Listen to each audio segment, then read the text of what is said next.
Nii, täna on siis Jumala sõna minu poolt ja ma panin jutlusele pealkirjaks Kõik on tühine küsimärgiga.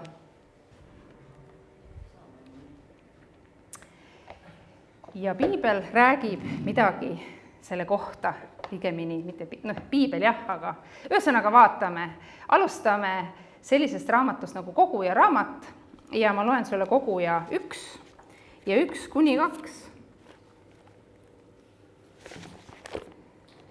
Koguja raamat on Vanas Testamendis ja see kirjutab meile esimeses peatükis, esimeses ja teises salmis järgmist. Koguja, Taaveti poja, Jeruusalemma kuninga sõnad. Tühisuste tühisus, ütleb koguja, tühisuste tühisus, kõik on tühine. Koguja oli siis kuningas Saalomon. Ja koguja või Saalomon on kirjutanud, või õigemini tema kirjutatud raamatuid Vanasse testamenti on pandud 3. On ülemlaulud, on õpetussõnad ja koguja raamat. Ja huvitav asi on see, et ülemlaulud on kirjutatud siis, kui Saalomon oli noor, õpetussõnad kirjutas ta siis, kui ta oli keskeas, ja koguja kirjutas ta siis, kui ta oli juba kõrges eas. Ja oma elu lõpusirgel kuningas ütleb, tühisuste tühisus, kõik on tühine. Ja see tühine, see tähendab ka mõttetut. Nii et oma elu lõpusirgel Saalomon ütleb mõttetu. Kõik on mõttetu. Ja koguja toob siin oma kogemusest välja, ma loen sulle 2. peatükist, esimesest salmist kuni 11. Mis see tema kogemus siis on? Ma mõtlesin südames, olgu, ma teen katset rõõmuga ja naudin seda, mis on hea, aga vaata, seegi oli tühi töö. Ma ütlesin naerule hull ja rõõmule, mis sellest kasu on. Ma võtsin südames nõuks virgutada oma ihu veiniga, ometi nõnda, et mu süda mind targu juhiks ja haarata kinni rumalusest, kuni ma näen, mis inimlastel on kasulik teha oma üürikesil elupäevil taeva all. Ma tegin suuri tegusid. Ma ehitasin enesele kodasid, istutasin enesele viinamägesid, ma tegin enesele rohu ja iluaedu ning istutasin neisse kõiksugu viljapuid. Ma tegin enesele veetiike kasvavate metsapuude kastmiseks. Ma ostsin sulaseid ja teenijaid ja mul oli oma peres sündinuid. Samuti oli mul veiste, lammaste ja kitsede kari, suurem kui kõigil neil, kes enne mind olid Jeruusalemmas olnud. Ma kogusin enesele ka hõbedat ja kulda ning kuningate ja maade varandusi. Ma hankisin enesele lauljaid ja lauljannasid, samuti, mis inimlastel on naudinguks, palju naisi. Ma sain suureks ja ületasin kõik, kes enne mind olid Jeruusalemmas olnud. Mulle jäi ka mu tarkus. Ja mida mu silmad iganes himustasid, seda ma ei keelanud neile. Ma ei hoidnud oma südant tagasi ühestki rõõmust, sest mu süda tundis rõõmu kogu mu vaevast ja see oli mu tasu kogu mu vaeva eest. Ja kui ma vaatasin kõiki oma tegusid, mis mu käed olid teinud ja vaeva, mida ma neist tehes olin näinud, vaata, siis oli see kõik tühi töö ja vaimu närimine. Millestki pole kasu päikese all.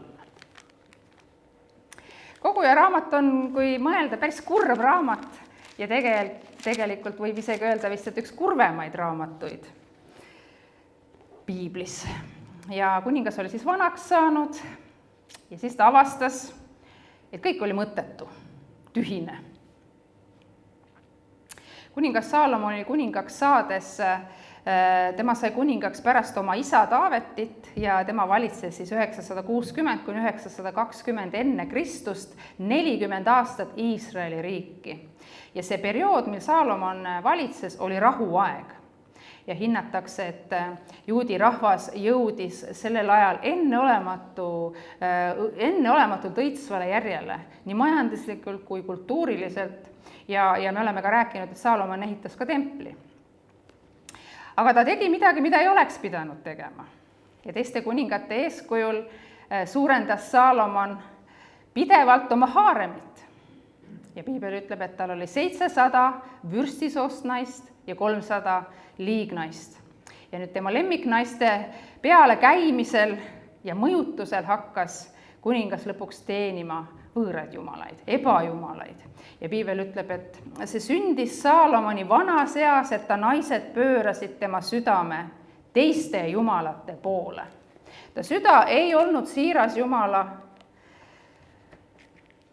tema süda ei olnud siiras issanda oma jumala vastu. Nii et lõppkokkuvõtteks mõjutas Saalomoni see ebajumala kummardamine Iisraeli saatust rohkem kui kõik see õitseng, mis see tema tegevus kaasa tõi.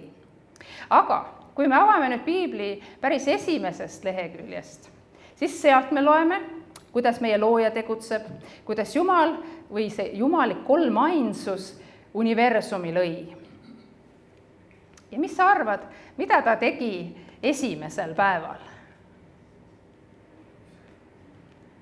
Valguse. Ta ütles, saagu valgus ja valgus sai. Seda tsiteeritakse palju, seda salmi teavad vist väga paljud inimesed, ka need, kes kirikus ei sai, valgus. Ja piibel ütles, et valgus oli hea. Ja Jumal eraldas valguse pimedusest, valguse ta nimetas päevaks ja pimeduse ta nimetas ööks. Ja piibel räägib, et teisel päeval ta tegi laotuse ja selle laotuse ta nimetas taevaks. Läks terve päev aega, et laotust teha. 3. päeval koguti vesi ühte paika, et tekiks ka kuivapinda. Kuivapinda nimetati maaks ja veekogu mereks. Ja Jumal nägi, et see oli hea. Ja see ei olnud veel kõik. 3. päeval jõudis Jumal veel teha rohu, taimed ja viljapuud. Ja jälle ütleb piibel, et ja Jumal nägi, et see oli hea. Nüüd 4. päeval, kas keegi teab, mis Jumal tegi 4. päeval?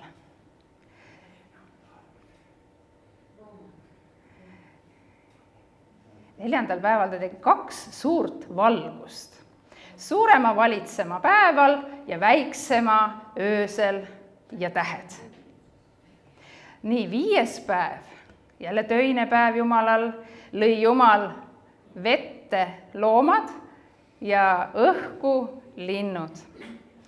Ja piibel ütleb, et ja Jumal nägi, et see oli hea. Ja piibel ütleb, et 6. päeval loob Jumal maale loomad ja inimese. Ja Jumal lõi kõik hästi.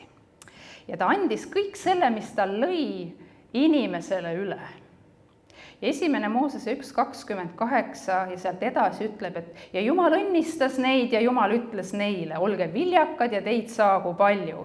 Täitke maa ja alistage senestele ja valitsege kalade üle meres, lindude üle taeval ja kõigi loomade üle, kes maa peal liiguvad. Ja Jumal ütles, vaata, mina annan teile kõik seemet kandvad taimed kogu maal ja kõik puud, mis kannavad vilja, milles on nende seeme, need olgu teile roaks. Ja kõigile loomadele maa peal ja kõigile lindudele taeval ja kõigile roomajaile maa peal, kellel on elav hing, annan ma kõiksugu haljast rohtu toiduks. Ja nõnda sündis. Ja Jumal vaatas kõike, mis ta oli teinud ja vaata, see oli väga hea. Sai õhtu ja sai hommik, 6. päev. Ja see on nii põnev, et piibel ütleb iga loomispäeva lõpus, et sai õhtu ja hommik ja siis mingi päev. Ja meie igapäevane harjumus on öelda, et hommikust õhtuni. Ja sai hommik ja siis sai õhtu ja siis sai, ütleme, 1. päev või 2. päev või mis iganes. Et päev justkui algab ju meil hommikul ja lõpeb õhtul. Ta algab küll, eks ole, keskööst ja lõpeb keskööl, aga meie tava on öelda hommikust õhtuni. Aga juudi arvestuse järgi algab päev õhtul, päikeseloojangust ja kestab järgmise päeva õhtuni. Nii et nende tava on siis öelda õhtust hommikuni. Meie ütleme hommikust õhtuni.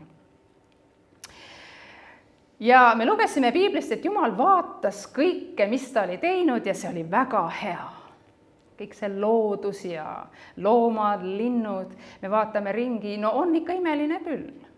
Eestimaa on ilus, maailm on täis imelisi paiku. Et kui me reisile ei pääse, siis vaatame vähemalt reisisaateid, looduse saateid ja näeme seda imeilusat loodust, mida Jumal kõik on oma tarkuses teinud inimese jaoks.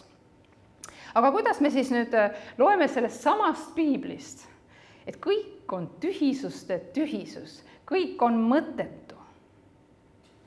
Ja mulle meeldib, et piibel ei räägi iseendale vastu. Ja siin tuleb nüüd tähele panna, kui sa piiblit üldse loed, siis pane tähele, kes räägib. Et siin ütleb koguja, et kõik on tühine, mitte issand. Nii et see oli siis koguja ehk siis kuningas Saalomoni isiklik kogemus. Ja Vanas Testamendis näiteks on ka Hiopi raamat ja seal on samuti üks tsitaat, mida ka ikka ja jälle ma kuulen tsiteeritavat ja see on, et Jumal on andnud, Jumal on võtnud, issanda nimi olgu kiidetud.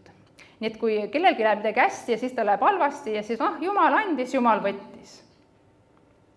Ja siin on jälle see koht, et siin rääkis Hiop, mitte Jumal. Ja kui Jumal nüüd lõi selle kogu ilusa, imelise maailma inimese jaoks, kas ta siis lõi selleks, et selle meilt kuidagi ära võtta? Jumal lõi kogu selle ilusa maailma inimesele. Ja see äravõtmise juur oli mujal.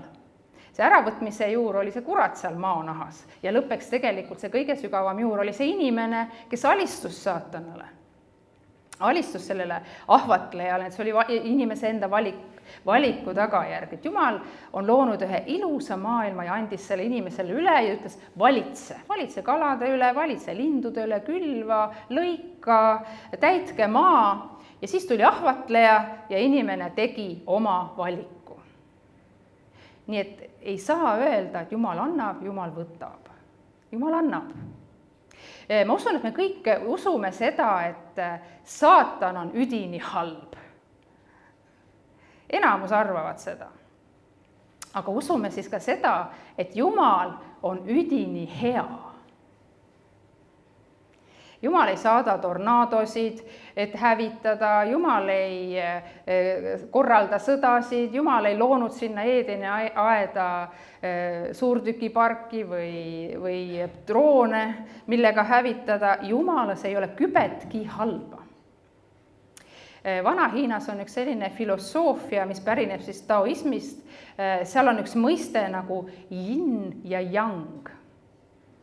Ja seda kujutatakse siis selline ümmargune ring ja seal on tilgakujuline valge tilgakuju ja must tilgakuju ja nad on omavahel koos. Valges tilgas on must täpp, mustas tilgas on valge täpp, võib-olla tuleb see pilt teile ette. Ja see filosoofia siis tähendab seda, et igas heas on halba ja igas halvas on head. Et hea ja halb nagu täiendavad teineteist. Ja kristlased on selles mõttes omaks võtnud, et me kuuleme siin ja seal, et Jumal saatis haiguse, et ma mõistaks üht-teist või siis õpiks midagi. Aga Jumal ei ole yin ja yang, Jumal on 100% hea. Aga kust tuleb siis kurjus? Kurjus algas sellest, kui Aadam ja Eeva end saatanale allutasid.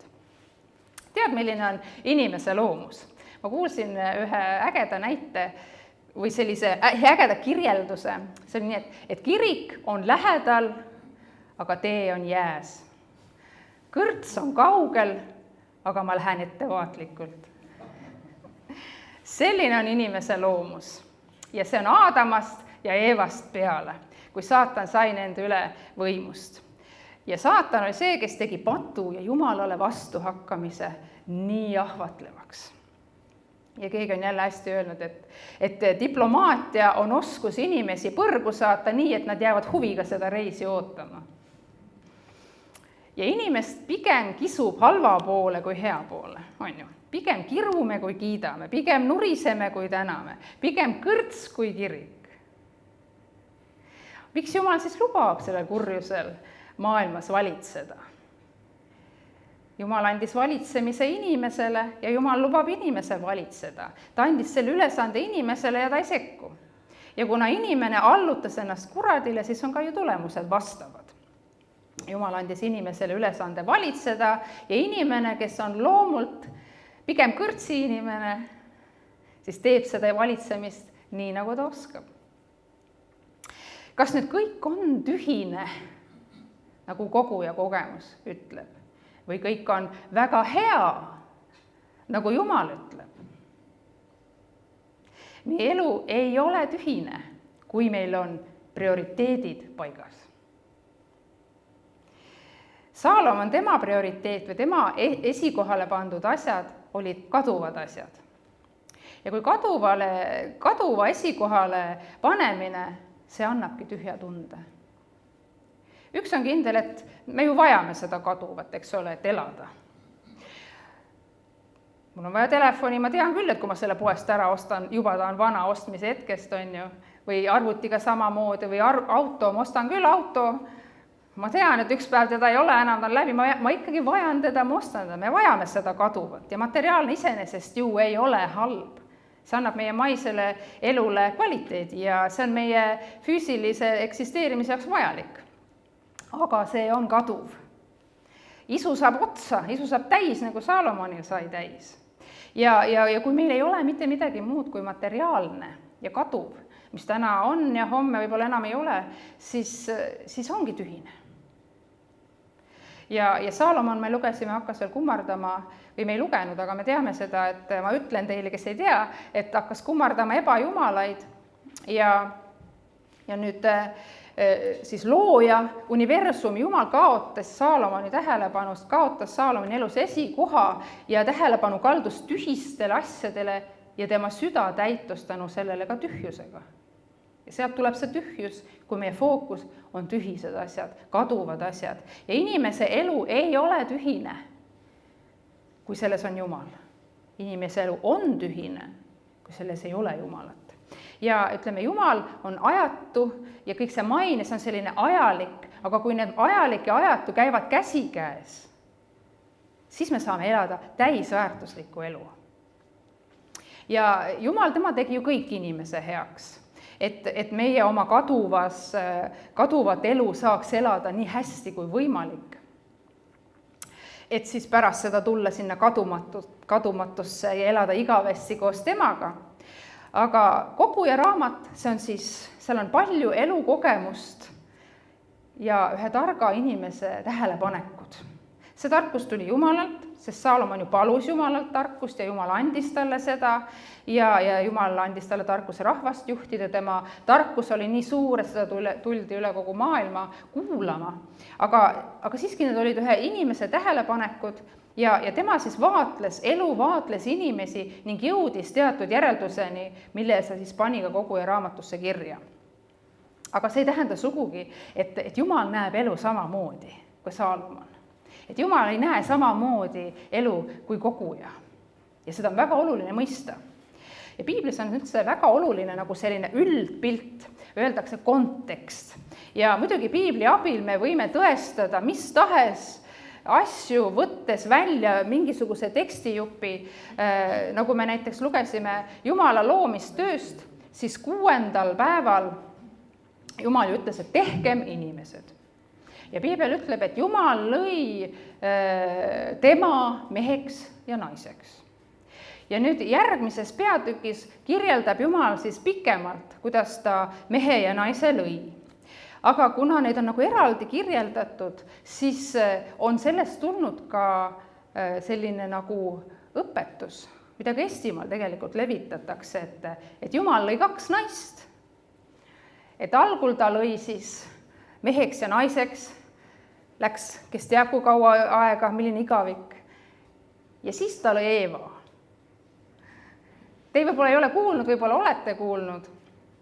Ma lausa televisioonist ükskord kuulsin seda, kui UI inimene seal seda nii põnevusega rääkis, et algul ta lõi ühe salapärase naise, millest ajalugu vaikib ja siis ta lõi Eeva.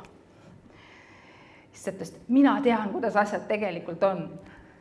Aga kui sa loed läbi terve piibli, vahest on vaja tervikpildi saamiseks kogu piiblit tunda. Võtta tervet piiblit kui konteksti. Kui sa terve piibli läbi loed, sa ei leia ühtegi vihjet selle kohta, et oli veel keegi, et oli teine naine. Sellel esimesel naisel on isegi nimi pandud. Ma ei hakka seda üldse ütlemagi. Ja samamoodi selle tõttu ei tohi ka Koguja raamatut tsiteerida Jumala sõnadena.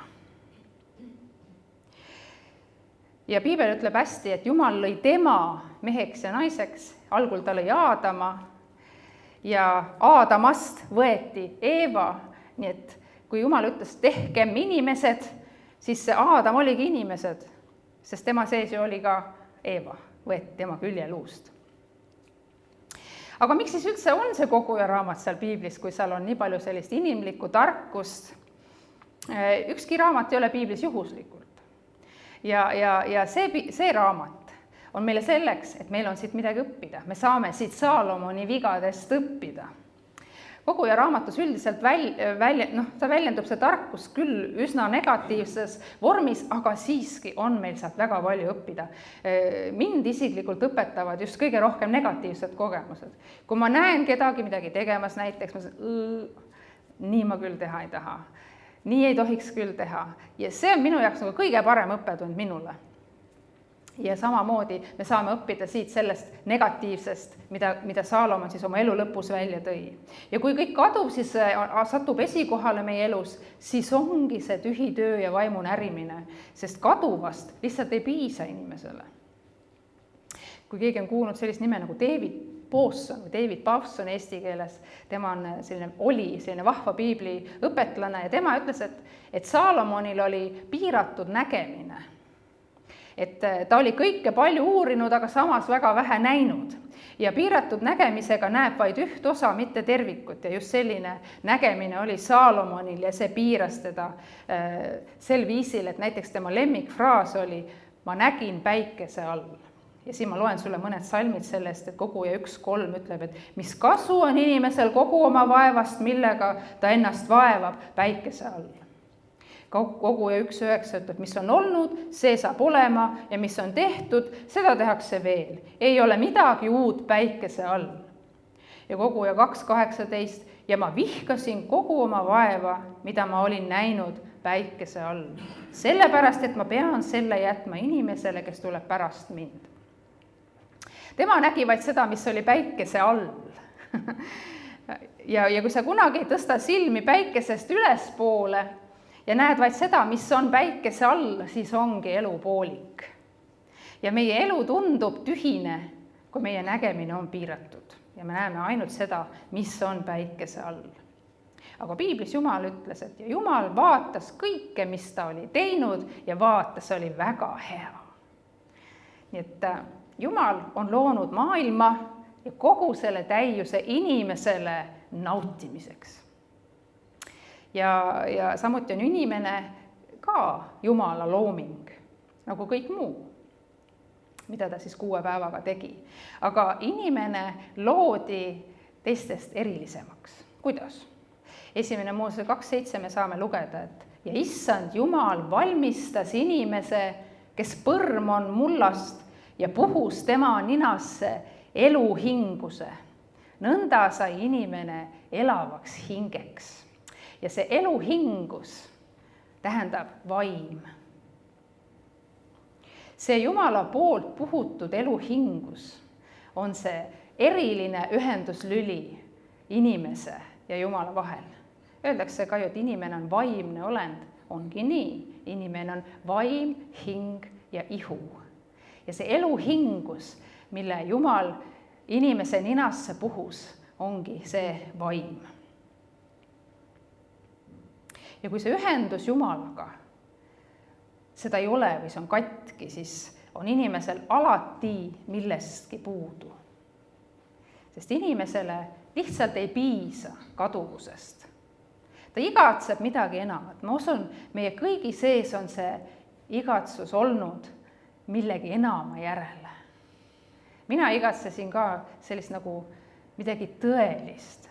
Ma olin teismeline ja mõtlesin, et kas siin elus on midagi sellist, mis on nagu püsiv või mis nagu, kui sa oled teismeline, siis on ikka sõbrannad, kes vahest sind võib-olla alt veavad ja reedavad ja taga räägivad ja siis ma mõtlesin, et kas on olemas siin ilmas kedagi, kelle peale ma saan nagu täiesti kindel olla? Keegi, kes ei muutu. Et selline igatsus oli mu sees leida keegi, midagi enama järgi. Ja selle igatsuse täidab ainult Jumal. Õnneks ma leidsin Jumala, kui ma olin 18, ma ei pidanud teda otsima, ei tea kust, sest võimalusi tänapäeval otsida on ikka päris palju, millega öeldakse sulle, et see aitab ja see lahendab ja ise me aitame ennast nagu see eneseabi ja kõik asjad, et tegelikult selle igatsuse täidab ainult suhe Jumalaga. Ja kui inimesel on suhe oma loojaga, siis ta ei pea iialgi oma elu lõpetama sellise järeldusega, et tühisuste tühisus, kõik on tühine. Mõttetu. Jumal annab elule mõtte. Igal omamoodi, igal oma ülesanne, igal oma missioon täita vastavalt sellele, kuidas Jumal sind lõi, aga ajalik ja ajatu koos annavad elu mõtte. Mitte ainult see ajalik, aga ajatu ja ajalik koos. Me vajame seda ajalikku. Aga Jumal sellega koos, siis me saame tunda sellist täit tunnet. Koguja lõpetuseks ütleb, et lõppsõna kõigest, mis on kuuldud.